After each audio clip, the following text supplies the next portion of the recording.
नमस्कार, आप देख रहे हैं न्यूज़ 9 भारत और मैं हूं आपके साथ अशोक चौहान। देश और दुनिया की तमाम खबरों पर आइए डालते हैं एक नजर। आज कलेक्ट्रेट परिसर में उस समय स्थिति असामान्य हो गई जब एसीएम फोर्स आगे आगे और उनके पीछे अधिवक्ता उन्हीं के खिलाफ नारेबाजी लगाते हुए सर्किट हाउस की तरफ बढ़ चले। जानकारी के अनुसार बीते दिनों केंद्रीय मंत्री स्मृति ईरानी को काला झंडा दिखाई जाने के आरोप में जेल में बंद कांग्रेसी कार्यकर्ताओं की जमानत को लेकर इस मामले की पैरवी कर रहे अधिवक्ता अशोक कुमार एसीएम चतुर्थ के पास पहुंचे, जिस पर सारी प्रक्रिया पूर्ण हो जाने के बाद भी अधिवक्ता अशोक कुमार ने बताया कि पता नहीं किसके दबाव में एसीएम चतुर्थ सभी प्रक्रिया पूर्ण होने के बाद भी जमानत के परवाना पर हस्ताक्षर नहीं कर रहे हैं तथा बेवजह हम अधिवक्ताओं को दौड़ा रही हैं। आज से घटनाक्रम के बारे में जब उनसे बातचीत की गई तो उन्होंने बताया कि एसीएम चतुर्थ महोदय की पेशकार ने आज सुबह 9 बजे एसीएम चतुर्थ के घर बुलाया था। वहां पर एसीएम चतुर्थ इंतजार में घंटों खड़ा रहा, लेकिन एसीएम चतुर्थ नहीं मिली। जब वो यहाँ कलेक्ट्रेट में आए तो अपने न्यायालय में न बैठकर किसी अन्य जगह बैठी थी। हम लोगों ने आग्रह किया कि अपने न्यायालय में चलकर हम लोगों की जो प्रक्रिया है उसके अनुसार कार्य कर दें, जिस पर यह उठकर नाराज होकर बाहर जाने लगी। वहीं जब इस बाबत कांग्रेसी नेता राघवेंद्र चौबे से बातचीत की गई तो उन्होंने भी इस मामले में सत्ता पक्ष के दबाव का हवाला देते हुए अपनी प्रतिक्रिया बदल दी। यहाँ का हम कांग्रेस की भी वकालत करते हैं, हम सपा की भी वकालत करते हैं, हम भाजपा की भी वकालत करते हैं। हम क्या नाम है आप? धीरेन्द्र नाथ शर्मा, मैं पूर्व महामंत्री बनारस बाग। तो आज क्या बात हो गई, किस तरह का वकील आज नाराज हो गए? ऐसा है कि कल शाम को वेरिफिकेशन होने के बाद 151 में इन्होंने कहा कि वेरिफिकेशन होने के बाद ही मैं कांग्रेस के जो 9 लोग बंद हैं उनको मैं रिहा करूँगी। वेरिफिकेशन जब तक संतुष्ट नहीं हो जाऊंगी नहीं करूंगी। ठीक है, वेरिफिकेशन के लिए भेज दिया गया, वेरिफिकेशन हो करके आ गया। उसके बाद ये जो है फ़ोन पे फ़ोन तो उठाना, बात करना तो दूर, फ़ोन तक नहीं उठा रही हैं। अशोक सिंह जी इस पूरे प्रकरण को देख रहे हैं। अशोक सिंह जी अधिवक्ता हैं, ये पूरे प्रकरण को देख रहे हैं। इन्होंने हम लोगों से सारी बातें बताई कि ये स्थिति है। हमने भी फ़ोन किया, हमने कहा भाई क्यों मैं फला बोल रहा हूँ, आप क्यों ऐसा कर रही हैं? कहीं मैं मुझको जो समझ में आएगा वही मैं करूँगी। ठीक है, फिर आप आज 9 बजे रात को मैं आज उस संबंध में डीएम साहब से बात करने के बाद करूँगी। ये हैं अशोक सिंह जी, ये जो पूरे प्रकरण को ये देख रहे हैं। इनको आज सुबह उसने फिर 9:30 बजे सुबह घर पे बुलाया, ये सुबह 9:30 बजे गए। अब देखिए यहीं से वकील बनाम एसीएम फोर्स हो रहा है।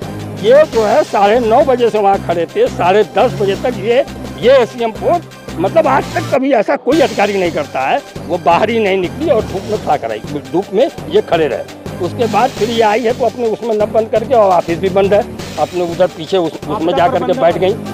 तो फिर सिंह साहब को पता चला, हम लोग पीछे गए, भाई आप चलिए कोर्ट में बैठिए। कोर्ट में वो नहीं बैठ रही हैं, फिर वहीं पे हम लोग धरने पे बैठ गए। अब पूरी कहानी आप उनसे पूछिए, पूरी स्थिति बताएंगे तब। इसलिए कि हम लोग कह रहे थे कि आप जवाब दीजिए ना, क्यों नहीं कर रही हैं? जब वेरिफिकेशन हो गया, कोई धारा हो गया, कुछ और बढ़ा दिया आपने, कुछ किया हो तो आप बताइए। आप बता भी नहीं रही हैं और जो है चलिए भाग रही हैं। अच्छा, महिला है वो भाई, वो अगर कुछ मिसबिहेव हो जाता है तो सीधे तो वकीलों पर ही दोष आएगा ना कि वो ये स्थिति को विस्फोट करना चाहते हैं। अब तब हम लोग उनको जो है इनके फोन, उसके बाद सेंट्रल बार के महामंत्री जी के। भैया आज जो जमानत वाली बात है, जो कांग्रेसी गिरफ्तार हैं आपके साथी, उनमें किस तरह की प्रक्रिया अभी तक चल रही है? पिछले दिनों एक केंद्रीय मंत्री बनारस आई थी और जब वो लोग विपक्ष में थे, कांग्रेस की सरकार थी, तो सड़कों पे और राजनीतिक मंचों से कांग्रेस के खिलाफ बहुत तमाम तरह के दुष्प्रचार किए जा रहे थे। और जब कांग्रेस के लोग हाथरस की एक वाल्मीकि समाज की बच्ची के न्याय की लड़ाई लड़ते हुए जब उनका सामना किए तो उनकी सरकार इतनी डर गई है कि राजनीतिक विदेश के साथ साथ व्यक्तिगत विदेश की भावना के साथ कांग्रेस के कार्यकर्ताओं और पदाधिकारियों के साथ ट्रीटमेंट किया जा रहा है।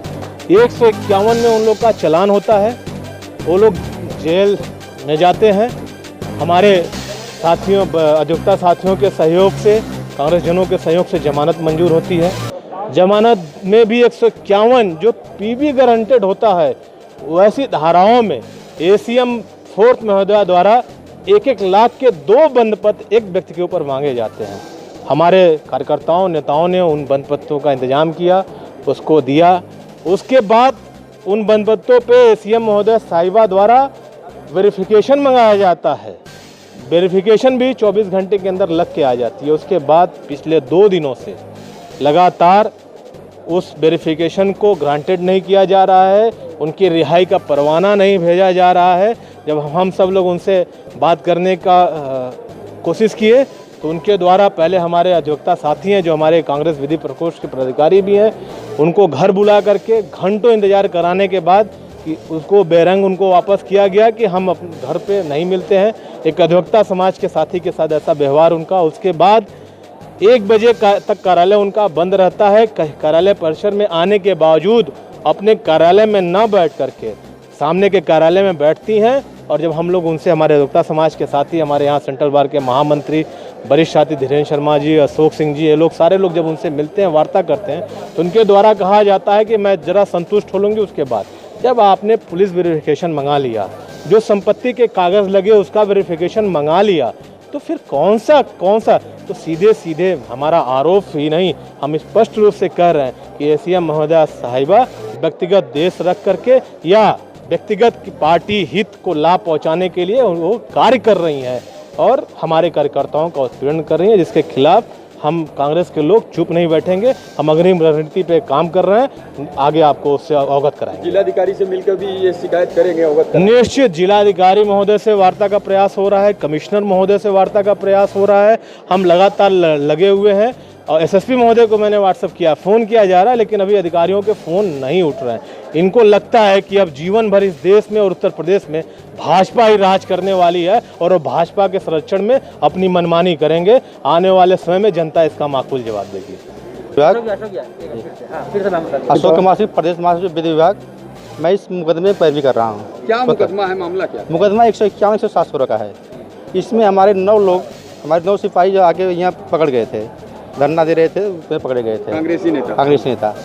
उसमें 107-151 की कार्रवाई हुई। उसमें इन्होंने बेल दे दिया। मैंने बेल बांड दाखिल किया। बेल बांड पर उन्होंने कहा कि अब वेरिफिकेशन होगा। मैंने वेरिफिकेशन करा दिया। जो आधार कार्ड था उसका वेरिफिकेशन कराया, हमने उसका भी वेरिफिकेशन करा दिया। ड्राइविंग लाइसेंस का वेरिफिकेशन करा दिया। अब रिहाई परवाना बन गया। रिहाई परवाना पर दस्तखत करना है। आज कल मुझे फ़ोन की उनके पेशकार ने, कल सुबह 9 बजे आ जाइए और 9 बजे के बाद आप साहब से जल्दी मिल लीजिए। हमने गया पेशकार साहब से मिलने के लिए। साहब ने मुझे 1 घंटे धूप में खड़ा कर रखा। मैं अधिवक्ता हूँ। अधिवक्ता साहब का चैम्बर और बार और बेंच का एक संबंध होता है। एक अधिवक्ता 1 घंटा धूप में खड़ा है और न उसको कुर्सी दी गई न कुछ दिया गया। अंदर से केवल कहा अभी 10 मिनट मिल रहे हैं, 10 मिनट मिल रहे हैं, 10 मिनट में 1 घंटा पूरा हो गया। उसके बाद कहीं मैं आ रहा हूँ 1 बजे के कोर्ट में।